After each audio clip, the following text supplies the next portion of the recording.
मानदेश माझा सबस्क्राइब करा आणि अपडेट रहा। लाखो करोडो रुपयांचा घोडे बाजार।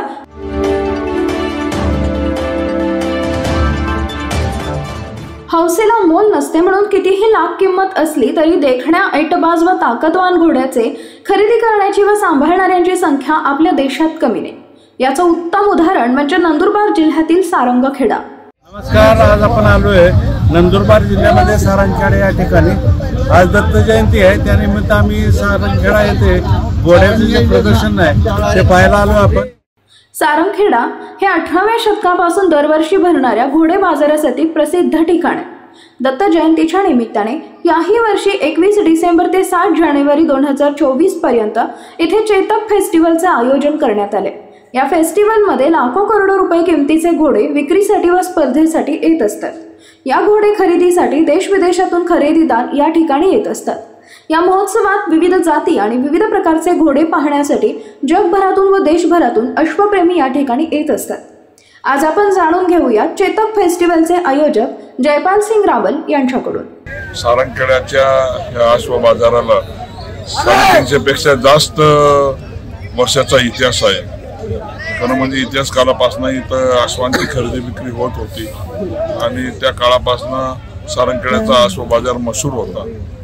दक्कनचे म्हणजे डेक्कनचे जे लोक होते ज्यांना घोडा त्यांच्या वेगवेगळ्या सुविधांसाठी घोडा म्हणजे यूज करतात। पहिले ट्रान्सपोर्टेशनचं मुख्य साधन हा अश्व असायचा आणि त्या दृष्टीने जे घोडागाडी असेल, घोड्यावर बसणं असेल, शेतात जाणं असेल किंवा मग राजे महाराजे निजाम बादशाह हे त्यांच्या अश्व म्हणजे अस्तबलामध्ये या सारंगखेड्यातनं घोड्या बाजारातनं अश्व घेऊन जायचे आणि तापी नदीच्या समृद्ध किनाऱ्यावर आणि तिकडनं म्हणजे खरं म्हणजे तेव्हा बॉर्डर नव्हत्या आणि तेव्हा अफगाणिस्तान, अरबस्तान, पाकिस्तान, सिंध एरिया हा तेव्हा मोकळा होता।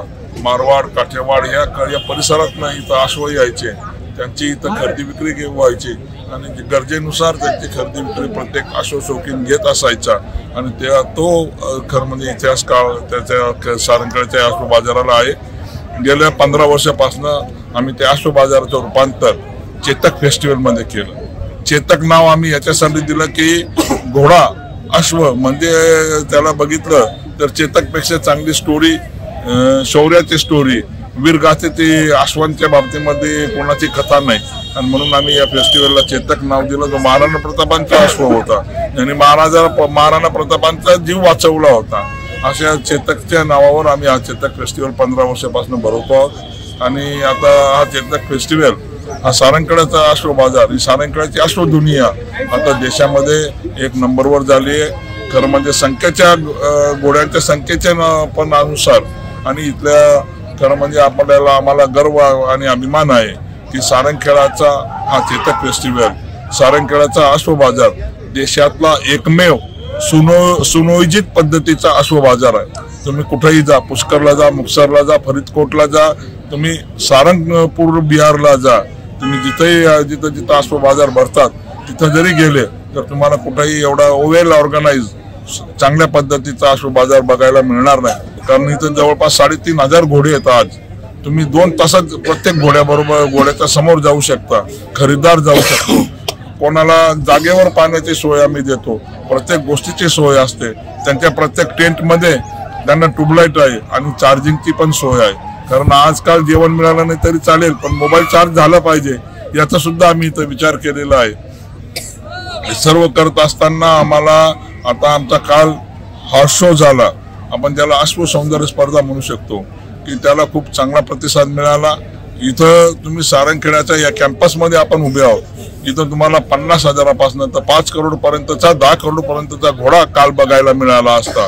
आणि आमच्या स्पर्धा आहेत, आता आमच्या सौंदर्य स्पर्धा झाल्या, उद्या आमची अश्वनृत्य स्पर्धा आहे, उद्या आमची रेवाल रेस आहे आणि उद्या आमची खरं म्हणजे ही आमची जी समोर जी आहे जी तुम्हाला चित्रांची गॅलरी दिसते ती राष्ट्रीय स्तरावर आम्ही अश्वचित्र प्रदर्शनी घेतो, शिल्प प्रदर्शनी म्हणजे स्पर्धा घेतो।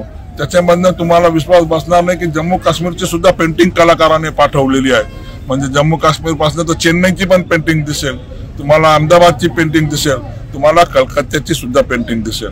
म्हणजे ईस्ट वेस्ट नॉर्थ साऊथच्या सर्व कलाकारांनी या राष्ट्रीय आमच्या स्पर्धेमध्ये भाग घेतला आहे आणि ते फक्त आश्वांची चित्रशैलीमध्ये आम्ही त्याच्यामध्ये घेतो आणि देशात कुठेही होत नाही. हे पुष्करला सुद्धा होत नाही, ते सारंगखेड्यामध्ये होतं.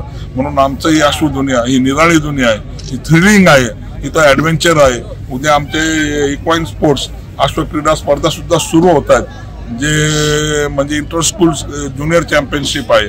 त्याच्यामध्ये जे मिलिटरी स्कूल्स आहेत, जे CBSE स्कूल्स आहेत, त्यांचे जवळपास 10 टीम इथं येतील आणि त्या अश्व क्रीडा स्पर्धेमध्ये भाग घेतील. त्याच्यानंतर 2 दिवसांनी आमची चेतक इक्वाइन प्रीमियर लीग आहे, जी चेतक इक्वाइन अश्व क्रीडा स्पर्धा आहे. त्याच्यामध्ये सिनियर जे आहेत, जे सिनियर कोणी असतील, जे कोणी नॅशनल चॅम्पियन असेल, कोणी एशिया चॅम्पियन असेल, असे प्लेयर इथं भाग घेतात आणि त्या प्रीमियर लीग मध्ये सहभागी होत असतात. आज तुम्हाला खरं म्हणजे इथं अश्वासंबंधित सर्व काही बघायला मिळेल.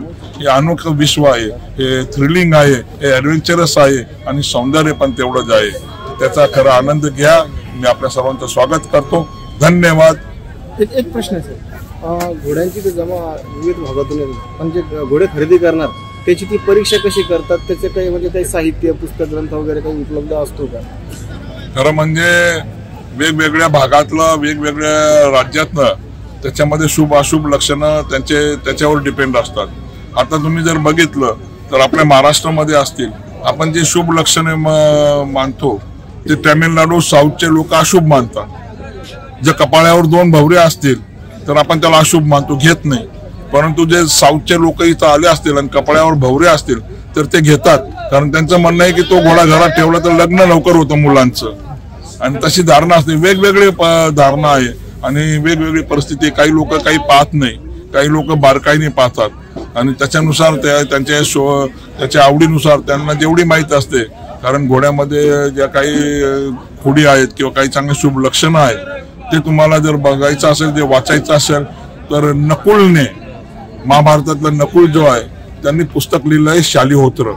पहिले घोड्यांना बघा असे पंख होते, घोडा हा इंद्राचा वाहन आहे, घोड्याचे पंख होते. युद्धामध्ये नकुलने ते पंख कापले आणि म्हणून इंद्राने त्यांना शाप दिला आणि नकुलला त्या शापातनं मुक्त व्हायचं होतं. म्हणून नकुलला त्यांनी घोड्यांवर पुस्तक लिहायला लावलं, घोड्यांची चिकित्सा, आरोग्य याविषयी अभ्यास करायला लावला आणि नकुलने मग शालिहोत्र नावाचं पुस्तक लिहिलं. त्याच्यामध्ये घोड्यांच्या खरं म्हणजे शुभ लक्षणांची बारकाईने शास्त्रोक्त माहिती आहे. त्याच्यामध्ये घोड्यांवर कुठल्या कशा पद्धतीने आयुर्वेदिक उपचार केले जाऊ शकतात त्याची सुद्धा माहिती आहे. म्हणून जो कोणी घोडे शौकीन असेल, अश्व शौकीन असेल, त्यांनी शालिहोत्र एकदा वाचलं पाहिजे. शालिहोत्र हा ग्रंथ कुठे उपलब्ध होईल ज्ञान मिळवण्यासाठी? हा शालिहोत्र ग्रंथ आपल्याला गुगलवर पण मिळेल. त्याच्यामध्ये कसं आहे, तो पहिले आपल्या संस्कृतमध्ये आहे, काही याच्यामध्ये तो मोडीमध्ये आहे, परंतु काही लोकांनी त्याला ट्रान्सलेट पण केलं हिंदीमध्ये आणि तो मिळतो सुद्धा, आपल्याला विकत मिळतो. तुम्ही मारवाडी हॉर्स सोसायटी जोधपूरला ऍप्लिकेशन केलं, ते कुरिअरनी पण पाठवतात. तुम्ही राजस्थान असेल कुठं असेल तिथं शालिहोत्र हा ग्रंथ मिळत असतो. तुम्ही कुरिअरनी कुठेही मागू शकता. तुम्ही जर सर्च केलं तर तुम्हाला शालिहोत्र मिळू शकतं. काल परवा कोल्हापूरच्या यांनी एक पुस्तक लिहिलं आहे, घोड्यांच्या आरोग्यांची. ते कैलासवासी झाले, परंतु त्यांनी काल आमच्या इथं येत होते आणि त्यांनी इथं येऊन घोड्यांचा अभ्यास केला आणि घोड्यांच्या आरोग्याविषयी चांगलं पुस्तक लिहिलेलं आहे. ते सुद्धा आता मार्केटमध्ये उपलब्ध आहे. मानदेश माझा सबस्क्राईब करा आणि अपडेट रहा. नवीन व्हिडिओच्या नोटिफिकेशनसाठी बेल आयकॉनचं बटन दाबा.